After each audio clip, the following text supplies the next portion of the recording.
Mais enfin, reprenons où on en était. L'épisode 7 montre la fête du lycée avancer à grands pas, et Kotonoha partir en dépression après avoir surpris Makoto avec Sekai. La classe de Sekai et Makoto organise une fête à thème centrée sur une mascotte du quartier, mais d'autres classes organisent une fête à thème colonie de vacances et à thème zombie. Une soirée colonie de vacances et zombies? C'est trop cool! Je sens mon costume de Shaun of the Dead! Alors, croyez-le ou non, mais cette histoire de thème à fête est une partie un peu importante des épisodes qui vont suivre. Vous allez voir. Pour l'instant, quelque chose de complètement dingue arrive. Tanaka vient d'avoir un accident. Tanaka? Tu parles bien de ce type qui ressemble à une armoire à glace? Ça alors, il est fragile?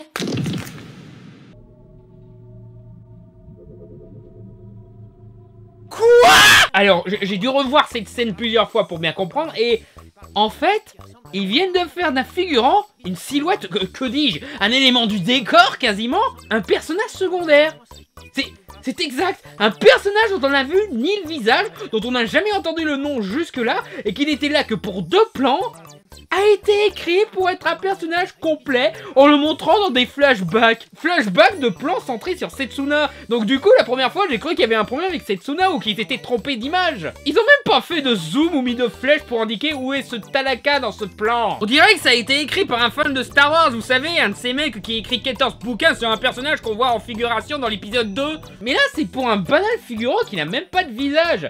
C'est un cas de mauvaise écriture que je n'ai jamais vu jusque-là. J'ai presque envie d'applaudir cette série pour avoir inventé un nouveau défaut alors qu'ils avaient une solution toute simple. Se contenter de dire son putain de nom. Je veux dire, on aurait juste assumé que c'est juste quelqu'un qu'on connaît pas. Voilà tout. Mais enfin, Kotonoha essaye de suivre Makoto pour s'assurer qu'il est toujours son petit ami, parce qu'elle est dans un déni total. Mais Setsuna s'interpose toujours pour éviter que Makoto lâche sa meilleure amie. Elle va même bloquer son numéro sur le portable de Makoto, ce qui fait passer Kotonoha de déprimé à Calimero. Vraiment trop injuste. Honnêtement, j'aime bien Setsuna. On dirait un robot des fois, c'est assez rigolo. Voulez-vous que je termine l'humanoïde du nom de Kotonoha? Et puis elle fait ça pour sa meilleure amie. C'est une motivation des plus respectables. Et pour l'instant, elle est de loin le meilleur personnage de cette série. Bon, en tout cas, la plus supportable. Et pourtant, elle est assez méchante avec Kotonoha qui n'a rien fait. De plus, c'est vrai qu'il faut surveiller Makoto qui est... Oh, je comprends pourquoi il m'a fait craquer.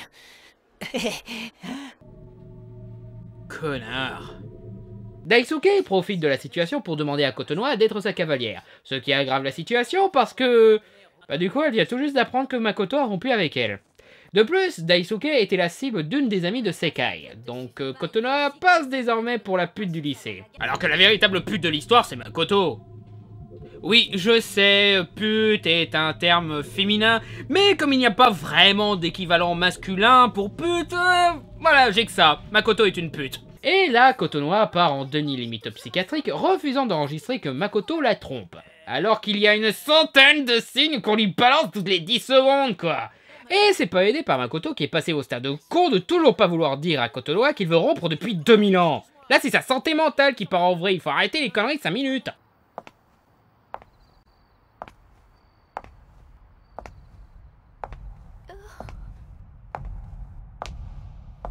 Sayonji, ce que t'as fait, c'est vraiment dégueulasse.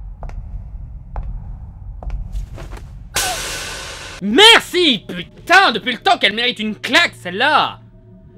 Bon après, Makoto commence à m'énerver aussi, parce qu'il est tout aussi responsable, et pourtant il n'a toujours pas eu ce qu'il mérite. L'épisode 8 commence sur Setsuna qui décide d'aller régler la situation avec Makoto. Voulez-vous que je castre l'humanoïde du nom de Makoto? Moi je veux bien. Elle double la surveillance de Makoto et le met dos au mur pour qu'il reste avec Sekai, et arrête de fréquenter Kotonoha. Ce qu'il veut bien faire, mais chaque fois qu'il est avec Kotonoha, bercé d'illusions et nichant en avant, il a du mal à résister. Tu as envie de les toucher? Ah oui.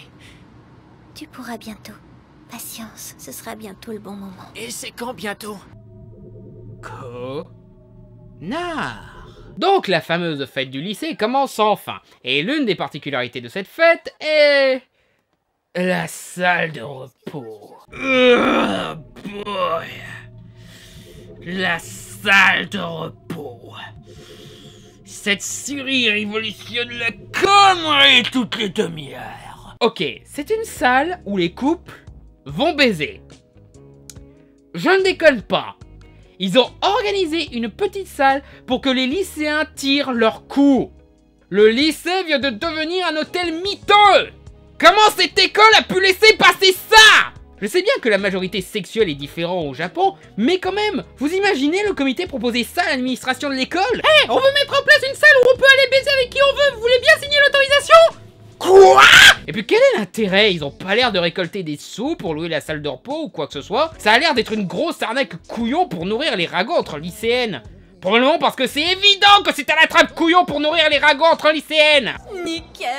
Pendant ce temps, l'équipe de Sekai a du mal à attirer des clients avec leur thématique de fête à cause des autres classes avec leur thématique colonie de vacances et zombies. Et c'est là que la série devient zarbe. Votre attention s'il vous plaît. Je déclare ouverte la chasse aux clients. On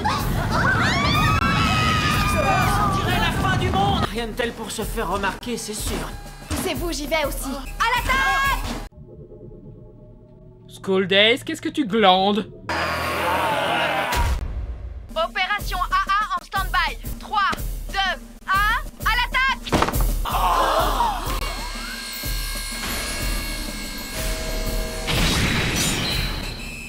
School Days, qu'est-ce que tu branles? Oh, sexy! Quoi? La Terminale 3 a eu raison de nous en jouant sur leur serveuse sexy. Mobilisation générale pour aller chercher les clients. À genoux. Aucun étudiant de Greendale ne doit gagner ce jeu. J'exige qu'on nous envoie des renforts immédiatement, vous entendez? On va certainement pas se laisser battre par la Terminale 3. Activation du plan B. Opération invasion totale. Tu commences à me faire peur là, School Days, qu'est-ce que tu fais?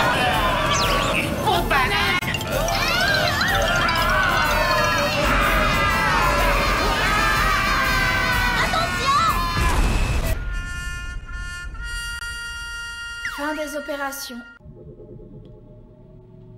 Oh, c'est trop zor pour moi, je me casse moi. Sérieusement, qu'est-ce qui vient de se passer là? Ils ont mené une bataille sanglante avec les colonies de vacances et les zombies des autres classes? Non, sérieux, qu'est-ce que c'était que ça? Je sais même pas par où commencer. Le fait que Setsuna a apparemment un costume robot pour avoir l'air plus grande dedans, les bruitages de robots quand les filles mettent leurs collants, ou le fait que le reste de l'épisode traite du drame autour de Kotonoha qui est cocu et humilié. Cette conne de série a totalement pété les plombs. J'ai presque peur pour ma vie là. La séquence est même totalement bâclée, ce point atteignant un niveau presque d'Adventure Time de délire n'était que du remplissage.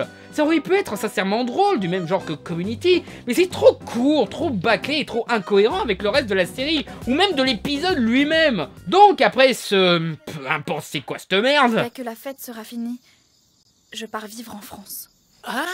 Ma mère est mutée là-bas. Oh, resalut, drame à la mort moelleux, où t'étais il y a 5 minutes? Tu vas peut-être pas me croire, mais...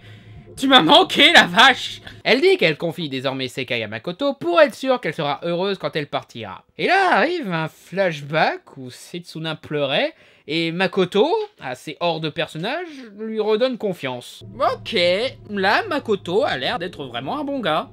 C'est juste très mal introduit. Ils viennent tout juste de forcer ce lien entre Makoto et Setsuna d'un coup, alors que jusque-là, ils n'avaient pas l'air de bien se connaître. Et ils mettent ça juste au moment où ça devient important. Apprends à écrire un scénario, putain! Après avoir bien travaillé, Makoto se repose un instant, et là...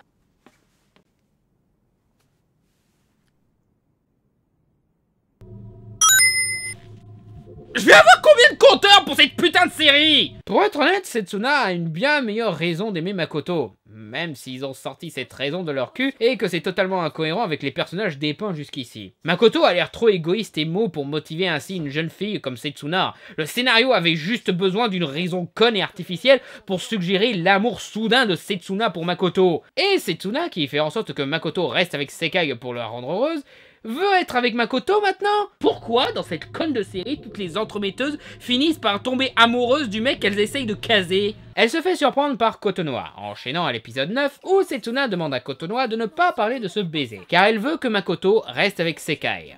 Donc du coup, peut-être que t'aurais pas dû l'embrasser. Idiote. Après une séance de théâtre censée faire une comparaison subtile sur ce qui se passe, la fête continue toujours avec la trappe couillon. Toutes les filles doivent tendre leur poing en direction du garçon qui leur plaît le plus. Et c'est comme ça qu'elles font leur déclaration. Senpai, si ça te dit, on pourrait... Et s'il est d'accord, si la fille lui plaît, le garçon peut tendre le bras et attraper sa main. Si on avait une semaine, je t'expliquerais pourquoi ça ne marcherait pas. Vous en avez beaucoup des traditions à la con. Je veux dire, ils peuvent pas tout simplement discuter et décider d'aller baiser dans la trappe couillon au lieu de faire comme le mec dans What the Cut. Kato de son côté propose à Makoto d'aller dans la trappe couillon. Bon, d'accord que Makoto est un con, mais ça va, il va pas aller tromper Sekai après tout le drame qu'il nous a fait pour finir avec...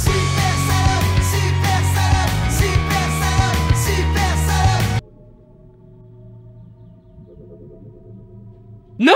Sérieux? Ce connard vient de tromper la fille avec qui il trompe sa petite amie! Ce mec est passé au rang de grosse salope! Eh oui, je sais, encore un terme féminin qui pourtant est bien approprié pour ce connard! C'est à ce moment où le personnage de Makoto s'écroule totalement. Parce que c'est là qu'on comprend qu'il n'est pas motivé par son amour pour Sekai, mais par sa bite! Très classe, encore une fois, je sais, mais c'est vrai! Il y a une scène dont j'ai pas parlé tout à l'heure dans l'épisode 6 où Makoto regarde fixement une épingle à tricoter de Kotonoha, montrant qu'elle commence à devenir une vraie femme au foyer pour lui.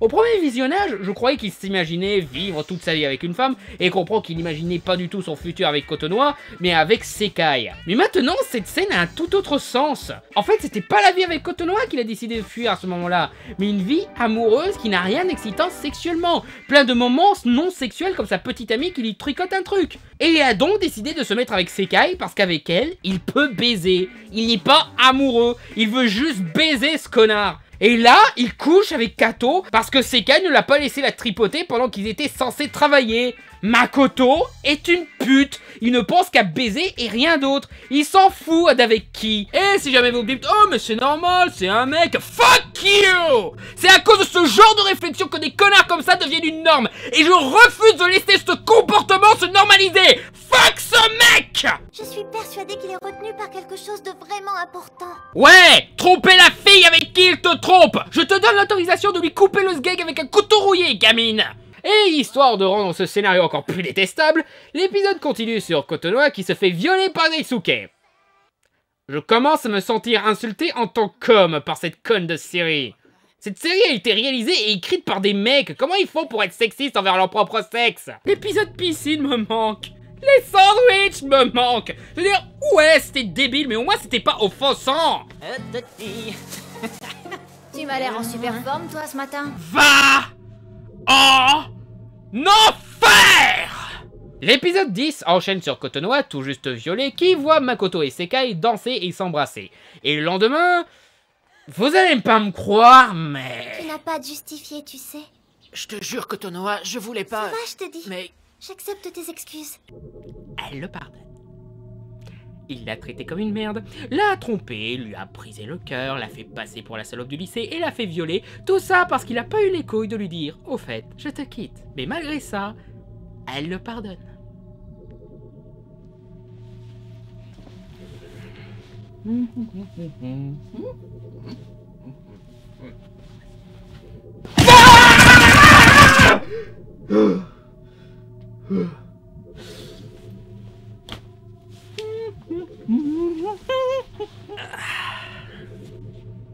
Non, en fait, ça m'a pas calmé. Crève, grosse merde! Mais le truc le plus bizarre, c'est que Daisuke et Kotonoha agissent comme si le viol était consentant. Sérieusement, ils discutent, ils lui proposent des places pour un dîner de Noël, et elle lui répond que le viol n'était qu'un accident. Comme si elle s'était laissée faire. Comme si elle était d'accord le moment venu. Non. Non, School Days, non.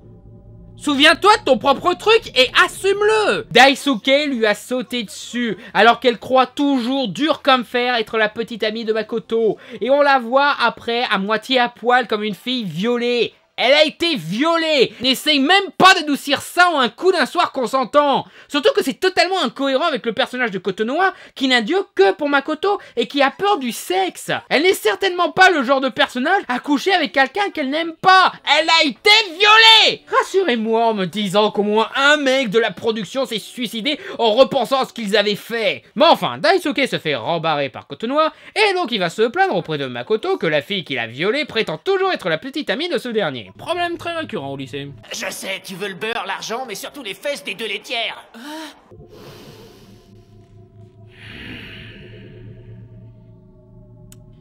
C'est la dernière scène de Daisuke dans cette série. Ouais!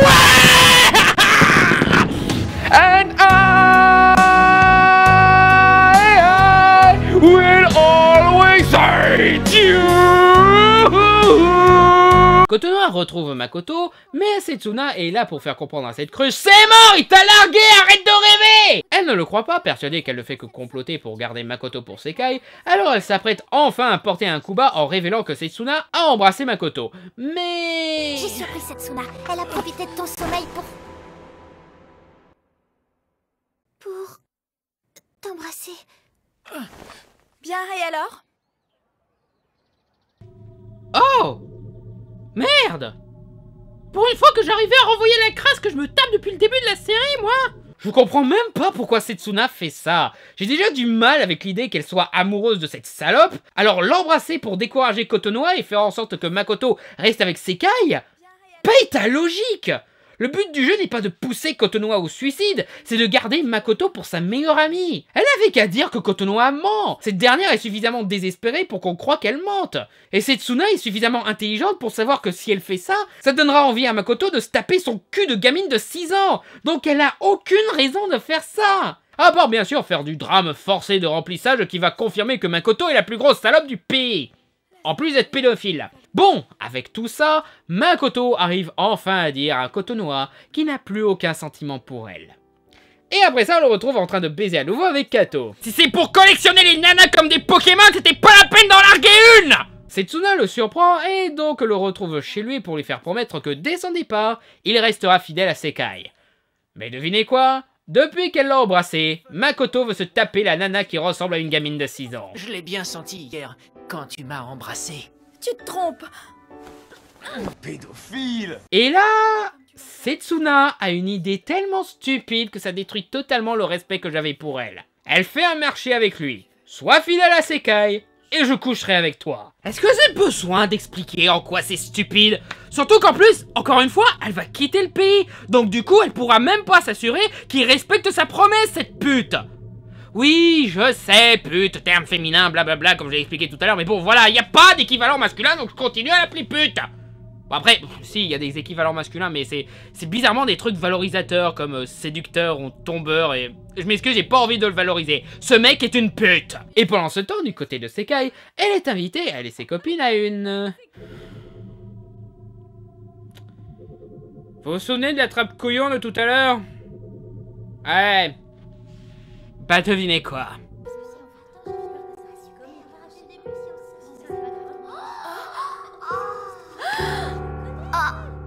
Nanami?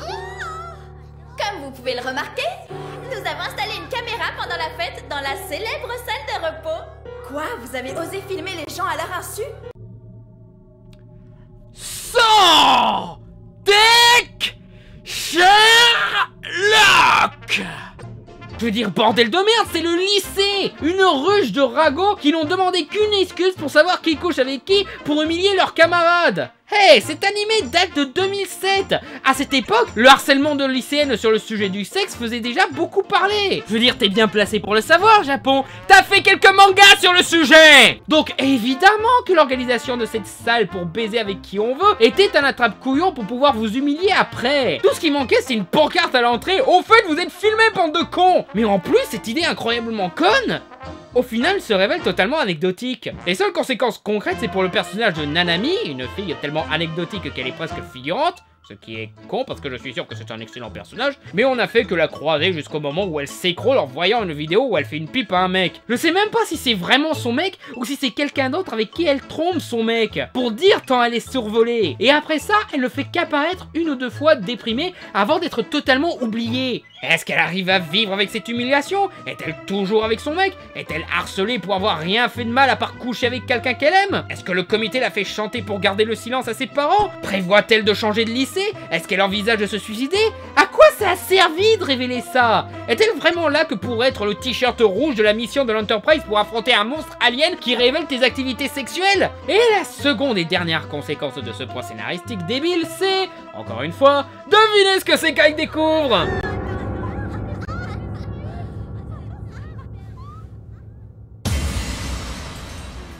C'est pas vrai. Après avoir buté Kato, Sekai court chez Makoto en ne captant pas qu'elle vient de croiser sa meilleure amie qui, elle aussi, s'est tapé Makoto. Et elle tombe sur Kotonoha qui, oh mon dieu, elle est contaminée par l'une noire d'X-Files! Ok, Ok, cool. Est-ce que tu peux faire bouffer à Makoto un rayonnement atomique, qu'on en finisse enfin? Donc l'épisode 11 commence sur... Ok, sérieusement, Makoto, avoue-le, t'as trouvé la Bible Black, c'est ça?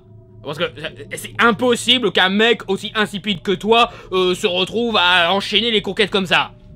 Oh, et à ceux qui vont me demander, mais c'est quoi la Bible Black? Eh bien, c'est une chouette chanson de Heaven and Hell.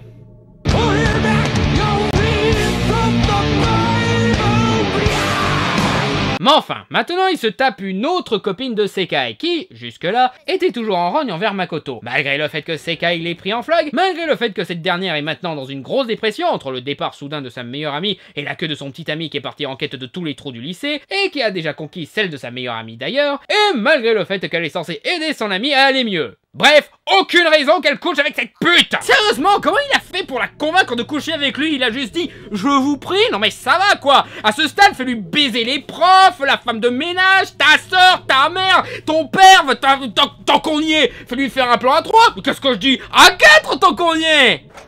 Sois la bienvenue. C'est sympa d'être là. Vous voulez vraiment qu'on le fasse? Allez, fais pas ta chochotte.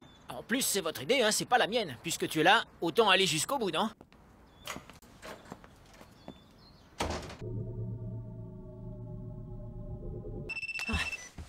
Oui, allô? Oui, bonjour, ici Bond. James Bond. Bizarrement, c'est pas le truc le plus invraisemblable de ma journée. Oui, je t'appelle pour savoir.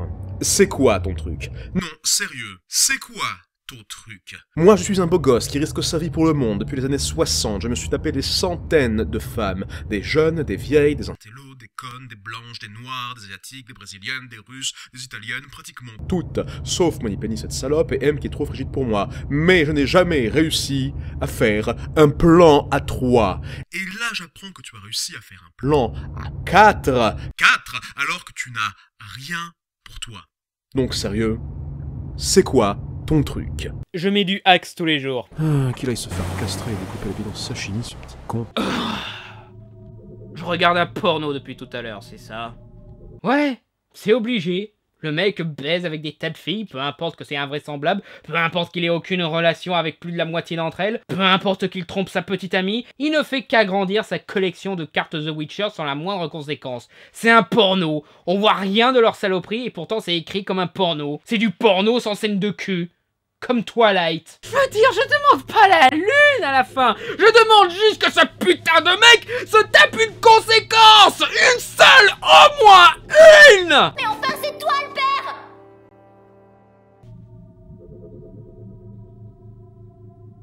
Merde. Du coup, je sais pas comment réagir là. Est-ce que je dois éclater de joie d'apprendre que ce mec fait enfin face aux conséquences de ses actes en le forçant à agir en adulte responsable? Est-ce que je dois être catastrophé par le fait que cette merde sur pattes ait trouvé le moyen de se reproduire pour répandre sa saloperie sur les prochaines générations? Ou bien est-ce que je me dois de crier « Oh putain, les cons, ils ont pas mis de capote !» Sérieusement, à quoi ça sert de harceler les lycéens avec l'éducation sexuelle si c'est pour pas être foutu de mettre la capote lors de leur première fois? Mon dieu, mais c'est vraiment Twilight cette merde! Jusqu'au personnage trop con pour penser à prendre des précautions, putain de merde! Et histoire de rajouter du bon goût à cette situation, Sekai vomit à cause de sa condition, ce qui amène à un plan sous la jupe. Et rebelote quand on la retrouve à l'infirmerie. Fantastique! La grossesse de Sekai fait scandale et casse le moral de toutes les filles que Makoto a sautées. Nous, on risque pas de tomber enceinte. On avait apporté plein de préservatifs. Oui, on n'est pas idiotes. Merci de m'avoir rappelé qu'en plus d'avoir fait un plan à 4, il s'est amusé longuement. Yeah! Et là, vous allez me dire, écoute-nous dans cette histoire, comment ça se passe la contamination par l'huile noire? Je pensais aller faire les courses ce soir pour acheter tout ce que vous préférez. Désolée, mais votre appel ne peut aboutir. Ne t'inquiète surtout pas pour moi, je pète la forme. Et au fait, ma mère est ravie qu'on se soit réconciliés. Donc pour le déjeuner, ne t'inquiète pas, je m'occupe de tout. Veuillez rappeler ultérieurement. Ok, alors voilà la veste toute pourrie, voilà un carton où tu peux écrire dessus à manger s'il vous plaît, et voici un mignon petit chien qui a le cancer, il meurt dès demain le temps que tu t'y attaches. Voilà, là tu devrais avoir l'air assez pathétique. Non, quoique, on peut encore faire plus pathétique. Attends, je te coupe une jambe. Makoto est maintenant bloqué avec Sekai, ses autres maîtresses l'ignorant, comprenant enfin quelle salope il est, et qu'il est temps qu'il agisse en adulte et en petit ami fidèle. Mais au lieu de ça, Makoto tombe sur Kotonoha et arrive à la guérir de l'huile noire grâce au pouvoir du par pitié, empêche-moi d'être un bon petit ami responsable et fidèle. Et le pire, c'est que ça marche. Bon, je mens un petit peu. En réalité, Makoto supplie à Kotonoha de le pardonner parce qu'il est choqué de voir l'état dans lequel il l'a laissé. Mais dès le début de l'épisode 12, on confirme que Makoto est maintenant avec Kotonoha et veut rester avec elle, car elle ne le force pas à agir en adulte. Mec, c'est exactement à cause de ce comportement que tu l'as foutu dans cette dépression. Épisode 12.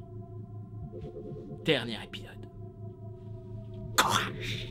Sekai appelle Makoto qui est en retard pour leur dîner, et bien sûr, elle comprend que ce connard la trompe encore. Je te rappelle que c'est ton enfant que je porte dans mon ventre.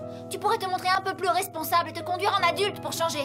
Tu dois changer de vie, Makoto. Exactement, putain. Depuis le temps que j'attends qu'un des personnages lui dise enfin ces 4 vérités à ce connard, je veux dire, sérieux. Mais t'avais qu'à pas tomber enceinte aussi.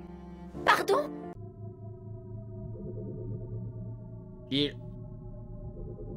Il vient pas de dire ce que je viens d'entendre. Et en plus, il a fallu que t'en parles à tout le monde. Mais c'est limite si c'est pas passé dans le journal. Tu crois que c'est facile pour moi? Oh mon Dieu. Il l'a vraiment dit. Mon Dieu! Et cette année, le plus gros connard de l'univers est... Non, non, non, non, non, non, non. À ce stade, il a dépassé le stade de connard. Ce mec est maléfique. Sérieusement, c'est l'homme le plus horrible de l'univers. Quiconque croise son chemin se prendra les 7 plaies sociales. Je veux dire, c'est un cancer humain. Mais que quelqu'un le bute, putain. Même Dark Vador, l'un des plus grands méchants de l'histoire de la fiction, n'est rien comparé à ce concentré de mal. Parce qu'au moins Vador était content à l'idée d'être père, alors qu'il avait plus de raisons de trouver ça problématique. Hannibal Lecter est plus attentionné à ses êtres chers que ce monstre. Même Geoffrey de Game of Thrones était plus attentionné avec sa fiancée. Je crois que je n'ai jamais autant détesté un personnage de ma vie. J'ai presque envie de cracher sur mon écran jusqu'à provoquer un court-circuit tant il me dégoûte. Il faut reconstruire la Bastille, l'enfermer, jeter la clé, interdire toute visite, même pour la bouffe, asperger sa cellule d'eau bénite et d'eau de vie histoire de le cramer. Après l'avoir laissé une semaine avec un ourson en rut pour enfin dynamiter la Bastille, pour l'éparpiller façon Pulse et balancer une bombe nucléaire sur les restes pour être sûr que sa saloperie ne se répand pas comme un virus dans l'air. Il n'a même pas fini ses saloperies, ce fils de Satan. Après que Sekai comprenne que Makoto la trompe avec Kotonoha en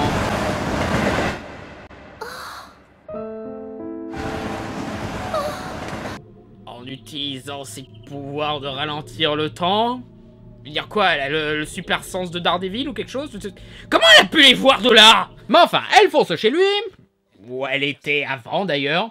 Preuve en est le dîner qu'elle a saccagé, donc c'était inutile. Elle gifle d'abord Kotonoha qui s'en fout et se venge de Sekai. Vengeance mal dirigée d'ailleurs, mais bon, elle est sous l'emprise du mal incarné, en accusant Sekai d'avoir tout manigancé pour lui piquer Makoto par jalousie. En révélant que Setsuna aussi s'est tapé Makoto, en expliquant qu'elle suivra les conseils d'amour que Sekai lui a donnés, et pour finir, elle embrasse Makoto devant elle. Pendant des heures. Arrêtez, s'il vous plaît!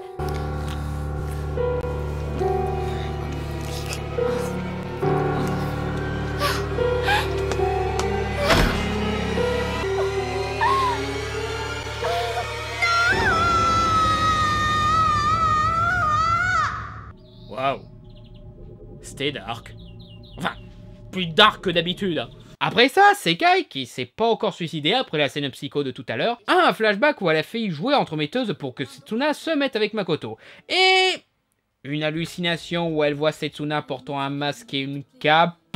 Sûrement un truc typiquement japonais, mais ça reste bizarre. Cette hallucination met en avant son égoïsme et son hypocrisie. Ce qui est en partie vrai, mais l'hallucination insiste que toute cette situation est de sa faute. Ce qui est de la pure connerie! Oui, tout est faux. Je n'ai jamais forcé Makoto à se conduire aussi mal avec toutes ces filles. Exactement, d'accord que ses sentiments pour Makoto ont commencé tout ce bordel, mais la souffrance qu'elle se tape depuis tout à l'heure n'est due qu'à l'égoïsme, l'irresponsabilité et l'âme maléfique et pourrie de ce démon de Makoto! Sekai a fait le premier pas, mais le reste des pas sont dus à Makoto qui a insisté pour coucher avec elle. Le vrai responsable de tout ça est Makoto seul. Vous voulez une autre preuve que c'est un monstre? Le lendemain, il envoie un message à Sekai, lui proposant d'avorter. Kotonoha m'envoie les coordonnées d'une clinique où l'on pratique des avortements. Plus on s'y prend tôt et plus le corps se remet facilement de l'intervention.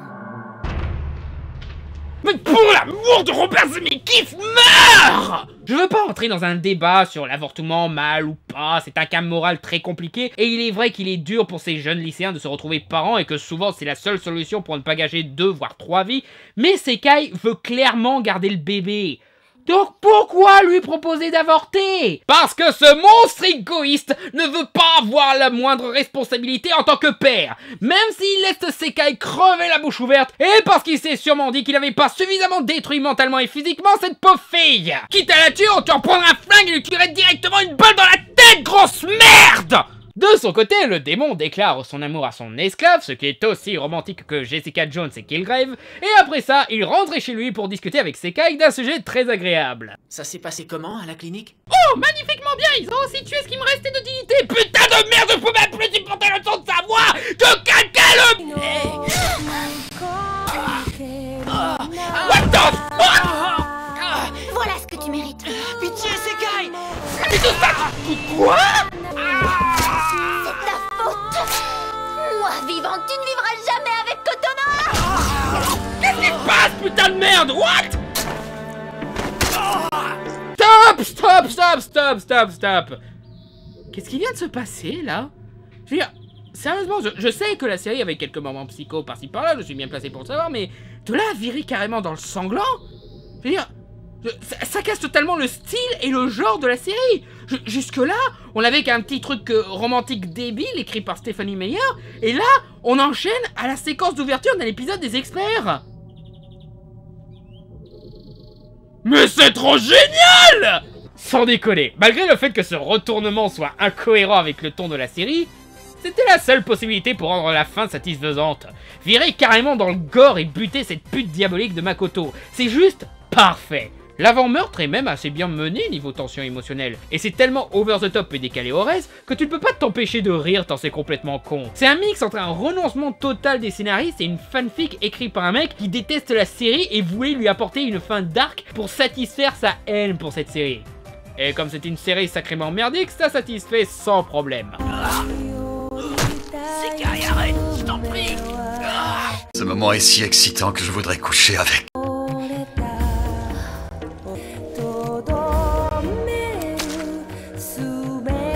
Il a joué avec ses sentiments. Mais elle jouait avec les couteaux.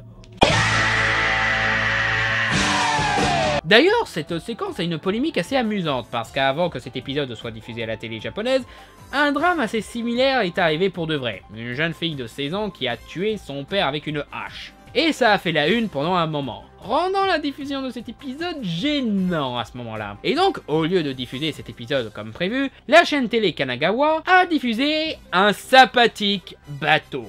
Une séquence d'une demi-heure sur un putain de bateau qui se contente de voguer. La rage que cela a suscité, ce que je ne comprends pas, je veux dire, j'aurais préféré voir un bateau qui se contente de flotter pendant 12 heures que de regarder cette série, c'est plus agréable. Et puis il est très joli ce bateau, a fait de ce sympathique bateau un célèbre internet même japonais. L'épisode fut finalement diffusé, mais en version censurée. Sauf que couper les séquences gore de cet épisode l'aurait rendu un petit peu trop confus. Plus confus qu'à la base. Et donc du coup, sans déconner, ils ont changé la couleur du sang. Yep! Dans cette scène, Makoto pisse du pétrole plus que du sang. Confirmant que Makoto n'était qu'un alien venu détruire les femmes une par une, en commençant par Kotonoha qui l'a contaminé avec son huile noire. En parlant d'X-Files, je me permets de diverger, ça me rappelle le cas des bandits solitaires. Cette série était un spin-off d'X-Files, basé sur les personnages secondaires populaires de la série, à savoir le trio les bandits solitaires. Diffusée pour la première fois en mars 2001, retenez l'année, c'est important, la série fut annulée qu'après une saison pour manque d'audience, et a mis beaucoup de temps avant d'être diffusée à l'international et rediffusée sur le territoire américain parce que... l'histoire de l'épisode pilote met en scène un complot gouvernemental qui consiste à provoquer un attentat terroriste sur le sol américain pour influer sur les résultats de la bourse. Et cet attentat consiste à détourner un avion pour qu'il s'écrase sur le World Trade Center. Votre vol doit subir une brusque interruption. Au-dessus de la pointe de Manhattan, angle Liberty Street et Washington Avenue. Le World Trade Center. Ils envoient l'avion sur le World Trade Center. Oups! Cette prophétie accidentelle fit que l'épisode pilote fut interdit d'antenne pendant des années. Et la série, un peu X-Files elle-même aussi d'ailleurs, aurait été fui par les spectateurs qui n'avaient plus envie d'entendre parler de complots gouvernementaux à cette époque. Pour dire, les bandits solitaires ont été tués dans la 9ème saison d'X-Files histoire d'être sûr. C'est con franchement parce que le pilote était très sympa et la série correcte, bien qu'elle était assez conne sur pas mal de points. Mais enfin, retournons à la série. Sekai retourne chez elle en pleurs d'avoir tué le démon qu'elle aimait. T'es conne, tu mérites une médaille pour avoir tué cette insulte vivante envers les deux sexes. Kotonoha rentre et découvre le cadavre de Makoto. Mais bizarrement ne semble pas effondré. Elle envoie un message à Sekai pour lui donner rendez-vous sur le toit du lycée. Avec le portable de Makoto. Oh, je sens que le bain de sang ne fait que commencer. Elle y va, mais armée au cas où. Kotonoha lui dit qu'elle sait qu'elle a simulé sa grossesse pour garder Makoto pour elle, malgré le fait qu'il voulait rester avec la première conne acceptant de baiser avec lui. Sekai insiste qu'elle est bien enceinte, mais... J'ai une bonne nouvelle pour toi. Si tu veux régler tes comptes avec lui, te gêne surtout pas. Il est là, juste à côté de toi, sur le banc. Hein?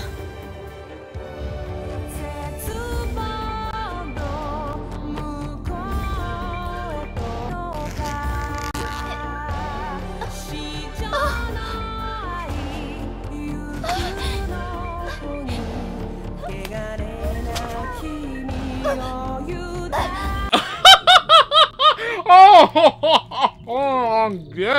Mon dieu! Elle est devenue psycho au niveau l'inconnu dans le jeu Walking Dead! Ah les filles! À vous en faire perdre la tête. Mais ce n'est pas fini, vu que Kotonoha veut vérifier elle-même si Sekai est bien enceinte.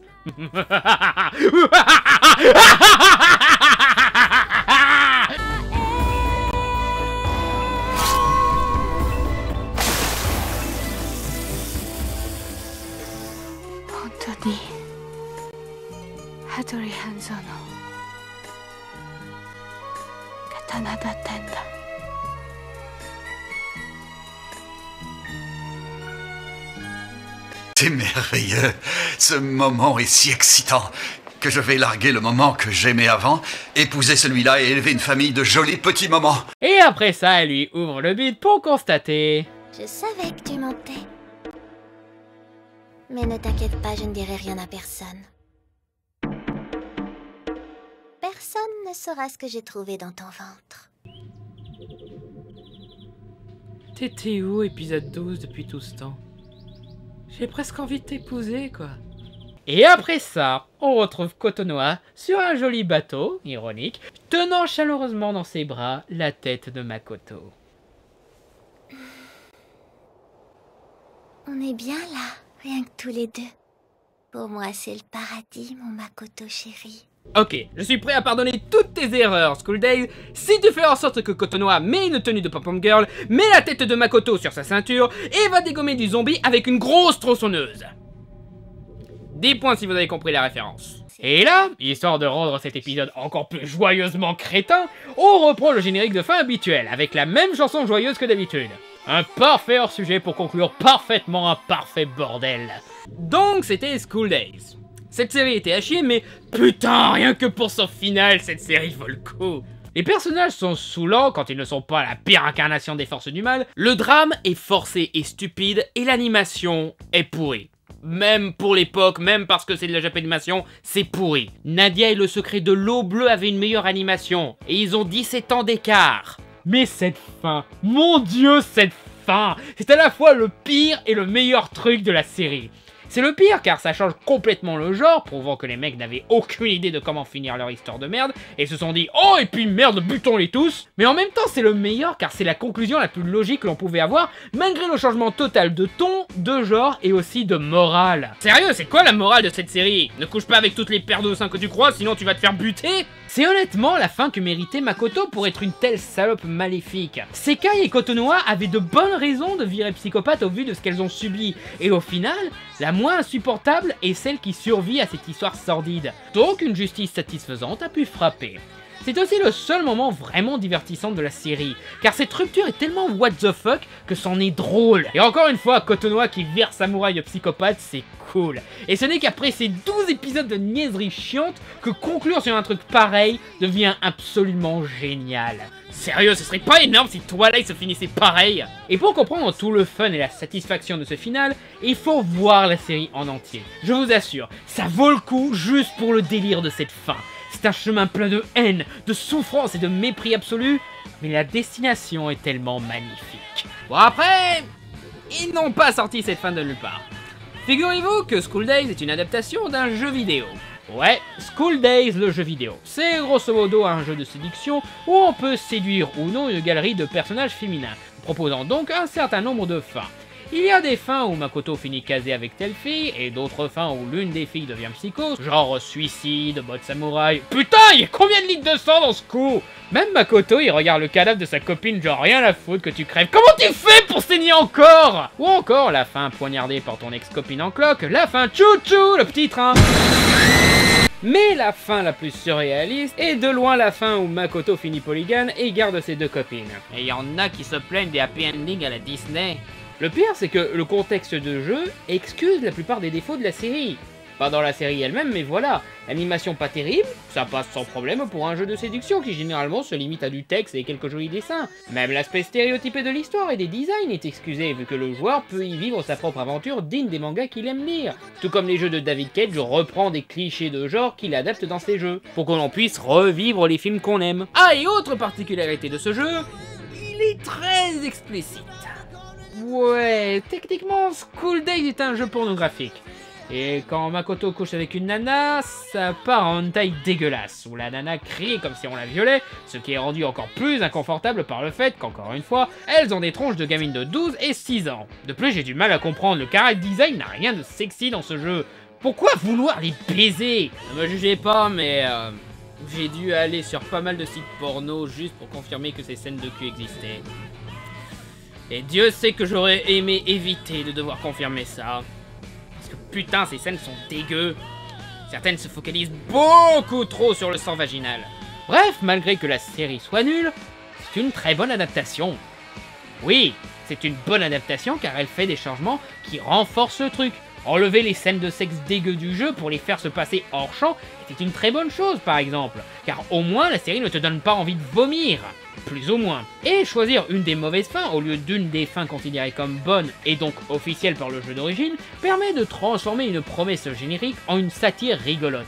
Et ça permet de reprendre le truc le plus fun du jeu tout en apportant une fin plus satisfaisante que la vraie fin. Allant même faire leur propre fin psycho. Je vais même dire, ils auraient dû prendre plus de liberté. Genre le personnage de Makoto. Dans ce jeu, c'est normal qu'il n'y ait aucune personnalité. C'est un avatar pour le joueur qui fait ce qu'il veut du personnage. Mais dans une fiction sans joueur, surtout qui est en partie psychologique et un peu romantique, ça passe pas un personnage aussi vide. S'ils avaient donné de la personnalité au personnage, genre en faisant un vrai connard qui joue le prince charmant, ou en faire un crétin qui ne se rend pas compte des conséquences de ses actes, n'importe quel signe de personnalité qui rendrait l'histoire et une nana amoureuse de lui crédible, et son côté détestable supportable au lieu de faire juste une sorte de gars banal, parce que c'est ça qui rend la série si détestable. Prendre un gars aussi lambda comme héros principal donne un sentiment que les gars sont tous comme ça, ou devraient être tous comme ça.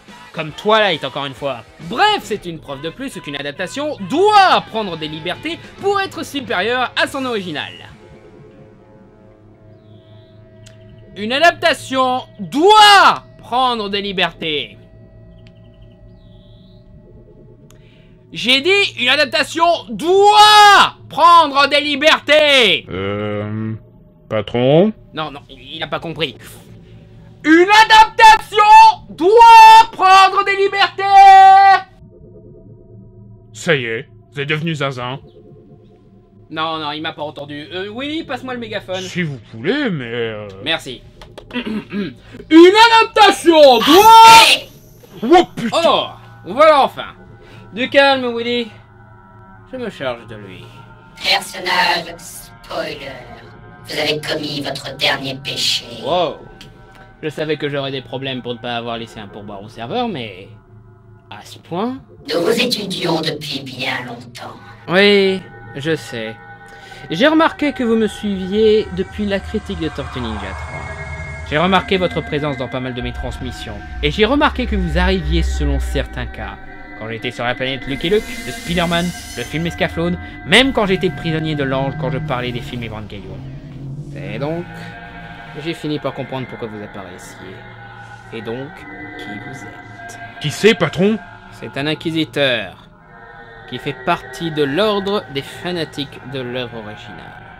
Mais j'aime bien les appeler directement fanatiques. Ils voyagent à travers tout l'imaginaire pour traquer les œuvres qu'ils considèrent comme impies. Adaptation d'un livre, d'un jeu vidéo, d'une série télé, peu importe. Et si cette adaptation prend une quelconque liberté sur l'histoire, la façon dont se comporte un personnage, ou plus insignifiant encore, la prononciation d'un satané nom, il finit par prendre des mesures pour punir le film impie. À croire qu'il ne connaît même pas le sens du mot adaptation, car la plupart du temps, ces changements ne font pas du tout un mauvais film. Parce que pour lui, ça n'a pas d'importance si le film est bon ou pas. Si tu n'es pas un copier-coller de l'œuvre originale, tu dois être éliminé. Nous vous avons découvert bien avant cela. En réalité, depuis que vous avez critiqué Dragon Ball Evolution. Ah bon? Bah alors, dans ce cas, pourquoi vous me traquez? Ça devrait vous plaire que je défonce un film que vous détestez tant. Parce que malgré ça, vous avez quand même prêché les paroles de l'infidèle, en disant que le film aurait pu être bon avec toutes ses infidélités. Là où tous les autres critiques l'ont condamné dans les règles. Pour son Goku qui n'est pas japonais. Bah ouais, le film n'est pas nul parce que Goku n'est pas japonais, mais parce que le film est mauvais. Puis techniquement, Goku c'est un alien, donc il n'est pas vraiment censé être... Il est japonais dans le texte. Et depuis cette critique, vous n'avez pas arrêté. Vous avez défendu la série Full Metal Alchemist et sa fin trahissant le manga. Manga qui n'était pas encore terminé à cette époque, donc c'est normal qu'ils finissent par faire leur propre fin. Le Beowulf de Robert Zemeckis et sa trahison totale du personnage en en faisant un connard qui n'a pas tué la mère de Grendel. Ce qui rend le personnage bien plus intéressant car soumis à ses pulsions. Le bossu de Notre-Dame, alors qu'ils ont gardé Quasimodo et Esmeralda en vie. Mais heureusement, nous avons retrouvé votre trace depuis V pour Vendetta. Et depuis, nous attendions que vous confessiez votre culpabilité d'avoir défendu des infidèles. Mais dis-moi, tu as joué au jeu School Days? Parce que, crois-moi, il y a des trucs, il faut absolument changer. Ça n'a rien à voir avec ce qui est de qualité ou non. L'original doit être recopié et non modifié, avec ses défauts et ses qualités. Vous n'êtes que des hypocrites. Vous prétendez défendre l'imagination, mais en fait, vous ne faites que la détruire encore plus que Dead Fox.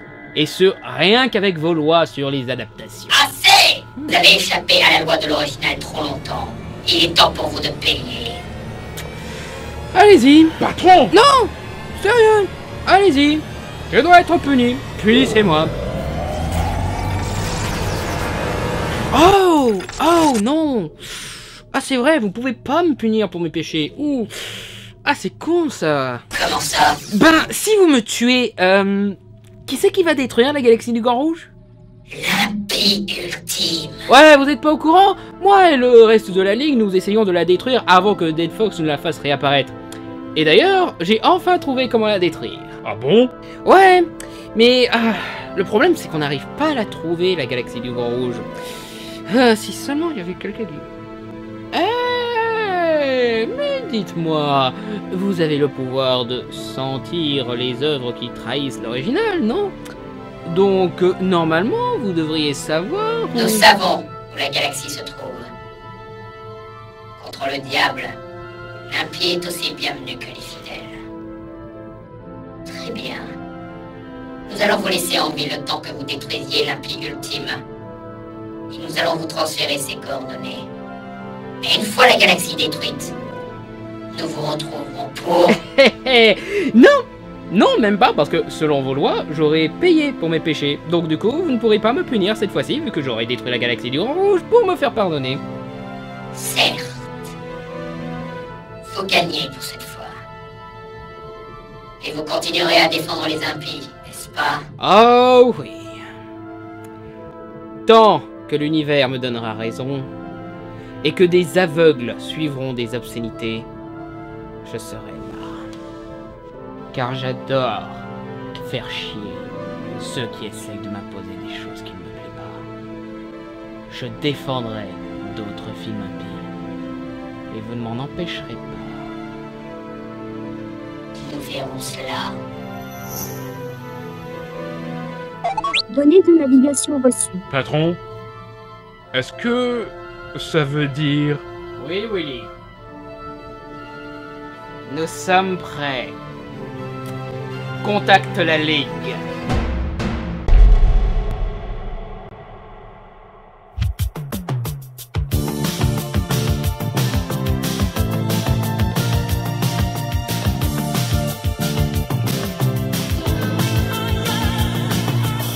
We are young, hearted to heart, we stay. No promises, no demands. Love is a battlefield.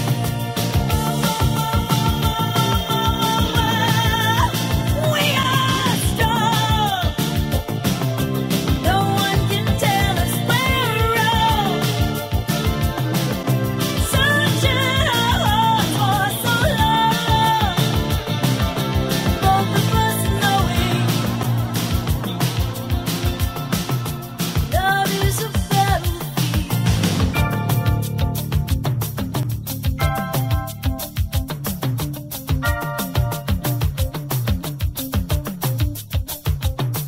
You're breaking me cold, then making me stay. Why do you hurt me so bad? It would help me to know. Do I stand in your way? Or am I the best thing you've had?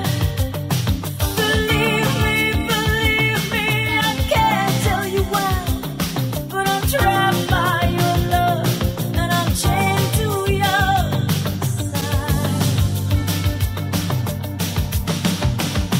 We are young, heartache to heartache, we stand. No promises, no demands. Love is a battlefield. We are strong. No one can tell us we're wrong. Searching our hearts for so long. Both of us knowing love is a battlefield.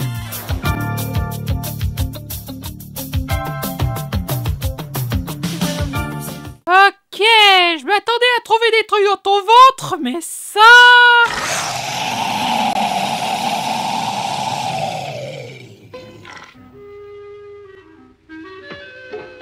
Hello, my baby. Hello, my honey. Hello, my ragtime gal. Send me a kiss, my wife. Baby, my heart's on fire. Je t'avais dit que j'étais enceinte de Makoto. C'est vrai que maintenant que tu le dis, il y a un petit air de ressemblance. Peut-être le fait que c'est littéralement un pénis qui marche, je sais pas.